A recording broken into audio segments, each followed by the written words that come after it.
Nick Sirianni, shaved head and all. That's what you saw before the game yesterday. Nick Sirianni shaved his head.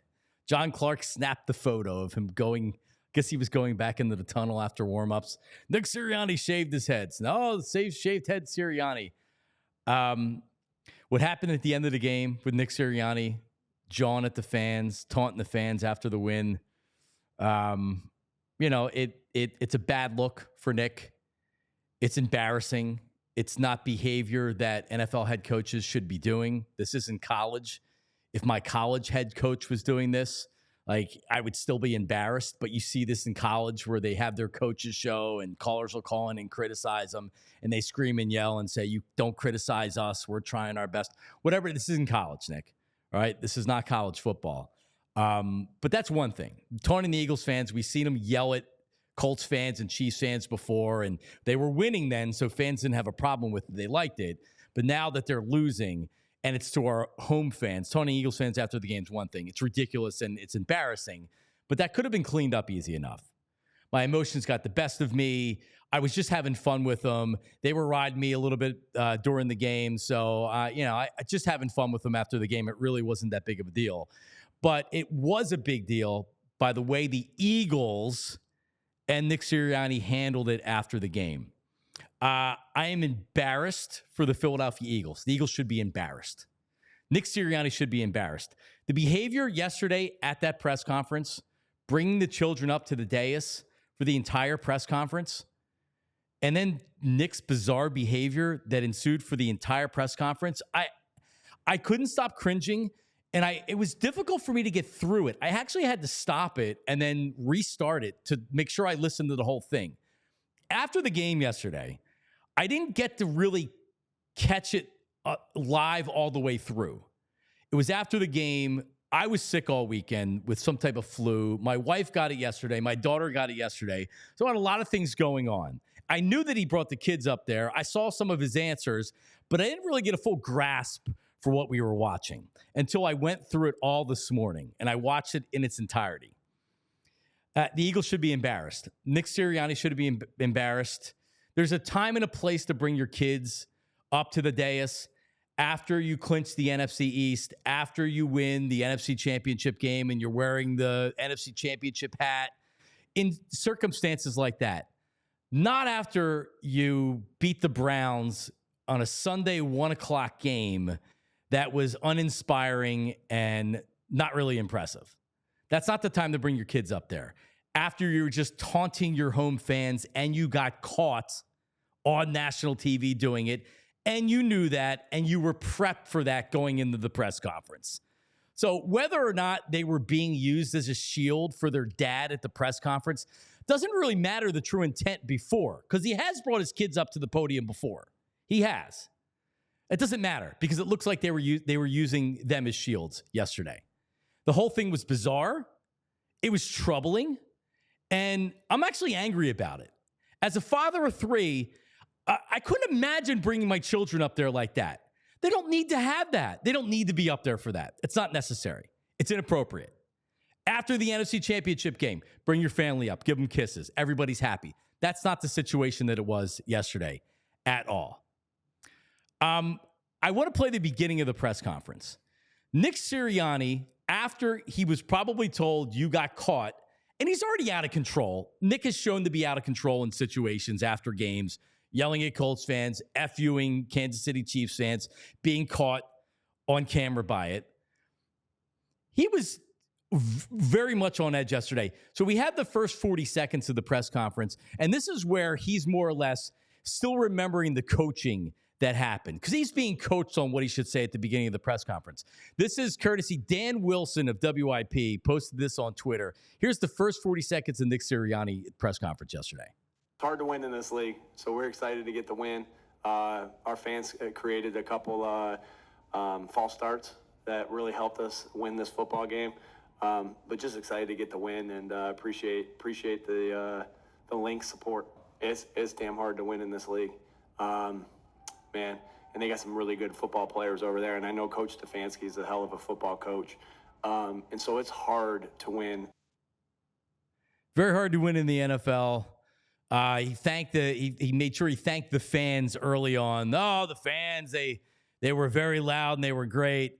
And then later on, after he had calmed down with everything, then he started to criticize the fans a little bit. So let's hear Nick Sirianni a little bit later on in the press conference, because what's one of the biggest questions that fans have towards Nick Sirianni and the Eagles offense? Why can't you score in the first quarter? It's another game of not scoring in the first quarter. Valid, legitimate question. Watch how Nick Sirianni jumps all over this question. Here he is. Because y'all are making a big deal about it. I mean, it's like, guys, we're going to figure it out. We're going to fix it. We've known how to score in the past. Like, we get it. You guys have a job to do, and you're going to fixate on one thing, and you're going to be like, oh, they haven't started fast, or they haven't turned the ball over. Like, we got it. Like, we're going to do everything we can do to fix it. Like, and I don't want that to be in their heads. That's why I'm basically telling you guys, all right, we got it. We'll figure it out. And so sometimes you get things in your head, and you continue, and it kind of, works there. But like, the defense started their ass off. The defense started their ass off. It was 10-0 to start the football game off, and the defense didn't let up a play. And so they played their ass off. So they started fast, right? And we'll get it figured out on offense. Yeah, and there's a wider shot of that video where all three kids are kind of reacting to him using the word ass. And I know you can say that, and it's not technically a curse word. Is that appropriate language to be using with your three children on the day? See, that's what I'm saying. He used the S word, which is bleeped out if you watch the press conference. He used the word damn a couple times. Again, like, not capital offenses. I don't use that language in front of my children. Sometimes you get a slip. But what is he doing? You're bullying the press and telling them that more or less, don't worry about it. We're going to figure this out. No, Nick, you don't get to tell us you're going to figure this out. There's no way that you're going to be able to answer that question that's going to be satisfactory to any Eagle fan, because it's just words. So just leave it at that. Say that we're working really hard. It's very difficult. I don't know why. We're starting slow. We have to change that. We're doing everything that we can. We're going to continue to look into it. And you're right. It's something that we have to do a better job with. Instead of bullying us and telling us you're going to figure it out, and it's something that you're always talking about. Yeah, because you're not scoring in first quarters of games. Of course, it's something we're going to talk about. When you have an unimpressive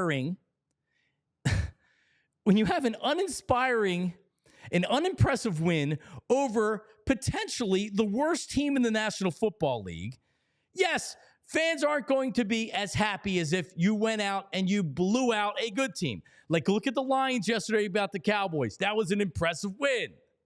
The Eagles got the win. There's some good things to talk about from the game. But instead, I'm starting off having to talk about this. I know Nick loves his kids. He should never bring them on the podium like that, ever.